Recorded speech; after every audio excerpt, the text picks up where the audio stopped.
जनाब मोहतरमा आसफा भुट्टो जरदारी साहिबा और स्टेज पे बैठे हुए तमाम मुअज़्ज़ज़ीन, आज चूँकि आसफा बीवी भी यहाँ मौजूद हैं, मैं आगाज़ ही में दो पाकिस्तान पीपल्स पार्टी की ख़वातीन से को आपसे मुतारफ़ कराना चाहता हूँ। आसमा बीबी तो जानती हैं उनको, लेकिन बहुत सारे लोग ये भूल चुके हैं कि मोहतरमा शाहिदा जबीन और मोहतरमा नासिरा शौकत महमूद हमारे दरमियान ऐसी ख़वातीन हैं जिन्होंने किले में, लाहौर किले में सऊबतें और टॉर्चर बर्दाश्त किया। शाहिदा जबीन के भाई तो तख्ता दार पर लिटाए गए। एक मिनट अगर मैं इनसे गुजारिश कर सकूं आप सबके सामने, जरा ये नासरा आपा जरा खलो, शाहिदा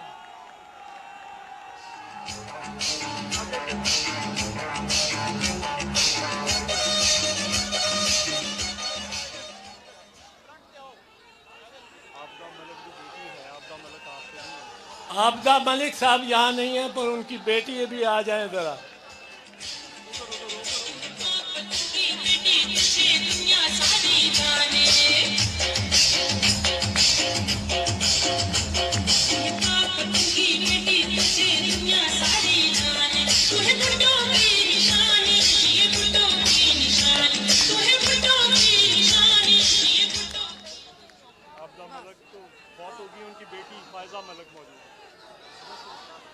जनाब चेयरमैन साहब, आज आप देख रहे हैं कि पाकिस्तान पीपल्स पार्टी पूरे जोश और जज्बे से यहाँ मौजूद है। यहाँ आलम यह रहा है कि एक वक्त में को 10 साल, एक दहाई पहले मैं एक वकला की तहरीक की क़यादत कर रहा था और मुझे बार बार ये कहा जाता था, अगर वकला की तहरीक की क़यादत तुमने करनी है तो पाकिस्तान पीपल्स पार्टी को छोड़ के आओ। मैं हर वक्त ये समझता रहा हूं और समझता हूं, और आप में ये जज्बा होना चाहिए। मैं कहता था कि पाकिस्तान पीपल्स पार्टी मेरी फैमिली है और मेरे खून में दौड़ती है, इसको मेरे से जुदा नहीं किया जा सकता। हालिया कुछ माजी में भी कुछ इस किस्म का तस्सुर पैदा करने की कोशिश की गई कि जैसे मैं पाकिस्तान पीपल्स पार्टी के डिसिप्लिन से मुनरफ हो रहा हूं और पाकिस्तान पीपल्स पार्टी में नहीं हूं। ये तस्सुर बिल्कुल गलत था। मैं आपके सामने खड़ा हूं, मैं चेयरमैन भुट्टो के जलसे में, चेयरमैन भुट्टो की कैंपेन में मौजूद हूं और चेयरमैन और आसिफा इनके साथ खड़ा हूं।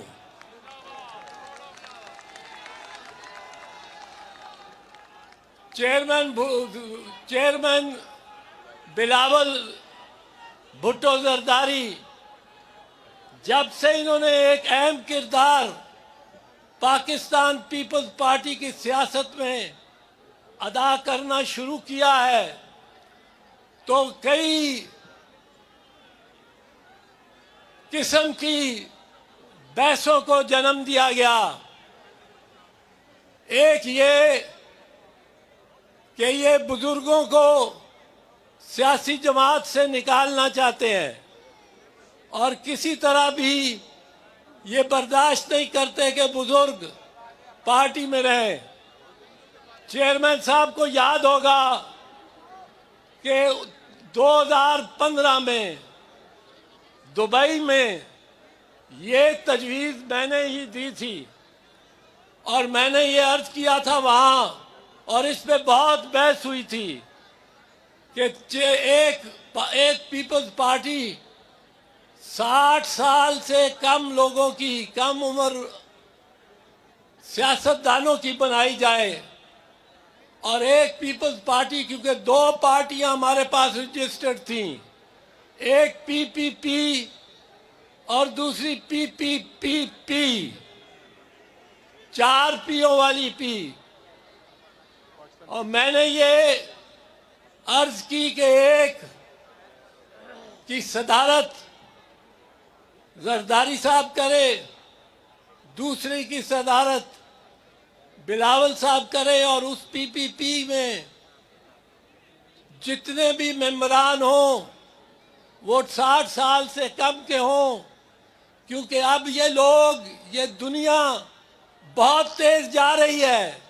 वो टेक्नोलॉजी जो आ रही है मेरी समझ में नहीं आती, आप नौजवानों की समझ में आती है। आपकी पार्टी होनी चाहिए, पाकिस्तान पीपल्स पार्टी नौजवानों की पार्टी होनी चाहिए। जब आपकी क़यादत नौजवान है, जब आपकी क़यादत अभी बुजुर्गी के दर्जे में नहीं पहुंची, अभी बिलावल, चेयरमैन बिलावल और आसिफा के हाथों में है। ये जिस तरह यंग पीपल है, यंग पर्सन्स हैं, अब नौजवानों का दौर है, नौजवानों को आगे बढ़ना चाहिए। हमें तो टेक्नोलॉजी समझ नहीं आती, ये टेलीफोन मेरे हाथ में है, अक्सर फ़ोन एक को करना चाहता हूँ, फ़ोन दूसरी तरफ अमेरिका चला जाता है। तो मैं ये अर्ज करना चाहता था कि ये अब पाकिस्तान की पीपल्स पार्टी की हुकूमतों का क्या खासियत रही है। 3 पार्टी की हुकूमतें 3 मरतबा आई हैं। कभी एक ये नहीं हुआ कि एक ही वजीर आजम हो, नवाज शरीफ ही आएगा वजीर आजम के तौर पे। राजा परवेज अशरफ भी रहे, यूसुफ रजा गिलानी भी रहे, और अब बारी है बिलावल भुट्टो की।